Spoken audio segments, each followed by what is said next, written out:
नमस्कार, मैं राम दुलार सिंह और आप देख रहे हैं आवाज बुलंद। आजकल एक मोदी जी का स्टेटमेंट वायरल हो रहा है।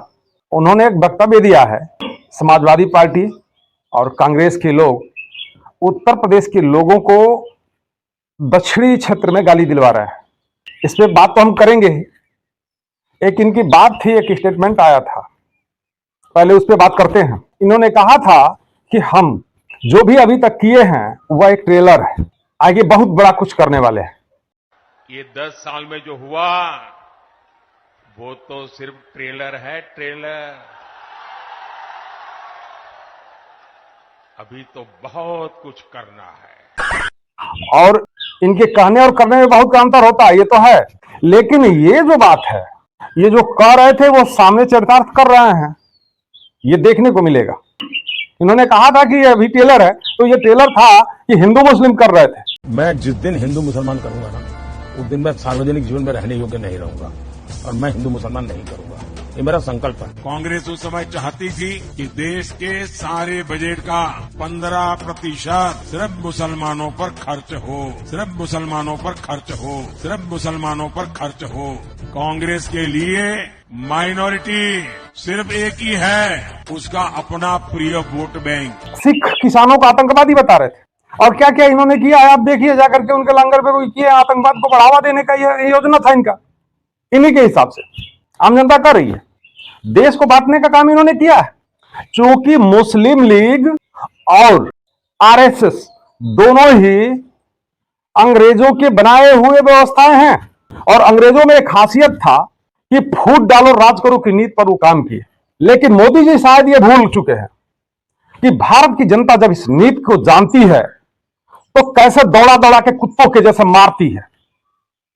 अंग्रेजों को कैसे दौड़ा दौड़ा के मारा गया, जिसके राज्य में कभी सूर्य अस्त नहीं हुआ करता था।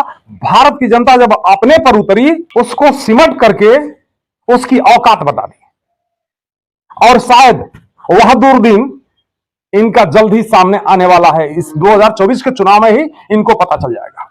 ये बीजेपी को डुबा देने का, भारत से सफाया करा देने की पूरी मन बना चुके हैं। कारण यह है कि ये जो एक एक्ट ला दिए कि 75 साल के बाद कोई भी नेता बीजेपी में काम नहीं करेगा, वो चुनाव नहीं लड़ सकता है, वो रिटायर हो जाएगा। इनको बौखलाहट हो गई है कि अब हमारा समय तो जा रहा है, तो अगर हम जा रहे हैं तो फिर किसी को भी रहने लायक नहीं छोड़ देंगे, बीजेपी को ही खत्म करते हैं। जिसके बल पर ये पीएम बने उसे ही नष्ट करने पर तुल गया। इनके बात आप देख सकते हैं कि कैसे कैसे स्टेटमेंट दे रहे हैं, क्या कर रहे हैं। ये सपा कांग्रेस के खेल खतरनाक है, शहजादों की नीति खतरनाक है। वो आप यहां आपसे वोट मांगने हैं और दक्षिण भारत में जाकर के उत्तर प्रदेश के लोगों का अपमान करते हैं, गालियां देते हैं। उत्तर प्रदेश के लोगों के लिए अनाप शनाप भाषा बोलते हैं वो। ये लोग सनातन धर्म को गालियां दिलवाते हैं। इनके साथ ही डीएमके के लोग हो, केरल में लेफ्ट के लोग हो, कर्नाटक और तेलंगाना कांग्रेस के लोग हो, जब वो दल यूपी के लोगों को गालियां देते हैं तो सपा कांग्रेस वाले अपने कान में रुई डाल देते हैं। क्या यूपी के लोगों को गाली देने वाले इंडी गठबंधन को आप माफ कर देंगे क्या? अभी कितने सारा स्टेटमेंट आया है, ये पत्रकारों से बात कर रहे हैं। अब पत्रकारों का डिबेट कहा जाए, क्या कहा जाए, ये क्रूज पर जाकर के और पत्रकार वार्ता कर रहे हैं ताकि आपसी जैसे दो रिश्तेदार करके, दो साथी संगाती करके आपस में कुछ गुफ्तगू कर लेते हैं, उस तरह से कर रहे हैं। क्या ही कर रहे हैं, भारत की जनता को ये पता ही नहीं चल पा रहा है कि ये पत्रकार वार्ता है कि अपने सगे संबंधियों के साथ पिकनिक। और डिबेट की बात आई तो बोल रहे हैं कि पार्लियामेंट में आके डिबेट कर लीजिए। क्या जिस क्रूज पर आप बोल रहे थे वो पार्लियामेंट में था क्या? आज कई दिनों से बैठ करके एक कमरे के अंदर जो बात कर रहे थे वो पार्लियामेंट के अंदर बात हो रही थी क्या? खुले मंच पर जो प्रेस वार्ता करने की बात चलती है तो आपके हाथ पांव क्यों फूलने लगते हैं, ये समझ में नहीं आ रहा। वहां भी एक रणनीति आप तैयार कर रहे हैं कि वहां हम जिसको चाहेंगे वही आएगा। खुले मंच पे आइए ना। जो विश्व गुरु बनने का ताकत रखता है, जो खुद ही बोल रहा है कि दूसरे जो दो देश हैं उसमें चल रहा था वार और उसको मैंने रुकवा दिया, वो इतनी भी कुवत नहीं रखता, इतनी भी हिम्मत नहीं जुटा पाता है कि हम अपने देश के पत्रकारों के साथ खुले जो है आमंत्रण करके एक डिबेट कर लें। उनके सामने जो भी लोग कह रहे हैं कि डिबेट करने के लिए, उनको लेकर के बैठ जाए और खुले मंच पर पत्रकार वहां उपस्थित हो और हम डिबेट कर लें वहां। तो एक नया नया बहाना बना करके, नया नया तरीका, ये का भारत की जनता नहीं जान रही है, भारत की जनता ही बोल रही है। सिर्फ बोल मैं रहा हूं, ये जो भी चीजें हैं आम जनता बोल रही है, आम जनता के बीच से सारी चीजें निकल के आ रही हैं।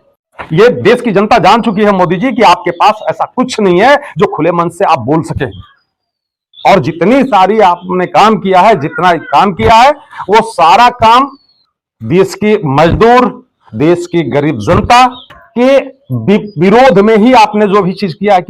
हिंदू मुस्लिम के नाम पे तोड़ा आपने, सिख के नाम पे तोड़ा, और यहां तक कि जातिगत बातों को भी आप बीच में बार बार लाते रहे कि ये कांग्रेस है, ये सपा है, आपको जो है जाति के नाम पर तोड़ने के काम कर रही है। और ये बात तब आपको याद आई कि जब आप लोगों का आरक्षण खत्म करने की स्थिति में है, नए तरीके से बातों को लाकर के आप आरक्षण को कैसे खत्म किया और लोगों को कितना आरक्षण मिला, ये सब जान रहे हैं। अब आप जो है भारत में उत्तर और दक्षिण की बात शुरू कर दी है। वास्तव में जो मोदी जी बोलते हैं कि ये सब ट्रेलर था, वास्तव में ये ट्रेलर ही था।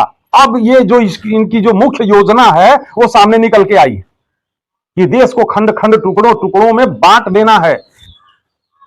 जो दूसरे को कहते फिरते हैं कि ये टुकड़े टुकड़े गैंग के लोग हैं, वास्तविकता ये टुकड़े पर काम करना शुरू कर दिए। इनकी आदत रही है कि दूसरे को दिखाते हैं कि ऐसा करना चाहता है, ऐसा करना चाहता है, और वो खुद कर लेते हैं। तो ये इनकी असलियत निकल करके अब आम जनता के सामने आ चुकी है कि अब देश में उत्तर के नाम पे दक्षिण को लड़ाना है, दक्षिण के नाम पे उत्तर को लड़ाना है, पूरब के नाम पश्चिम पे लड़ाएंगे, पश्चिम के नाम से पूरब को लड़ाएंगे। यानी वास्तव में जो विभाजन का बात चल रहा था, आम जनता सशंकित थी कि देश को ये बांटने वाले हैं, ये लोग को अलग अलग काटने वाले हैं, ये बात जो है क्षण के सामने स्पष्ट नजर आने लगी है।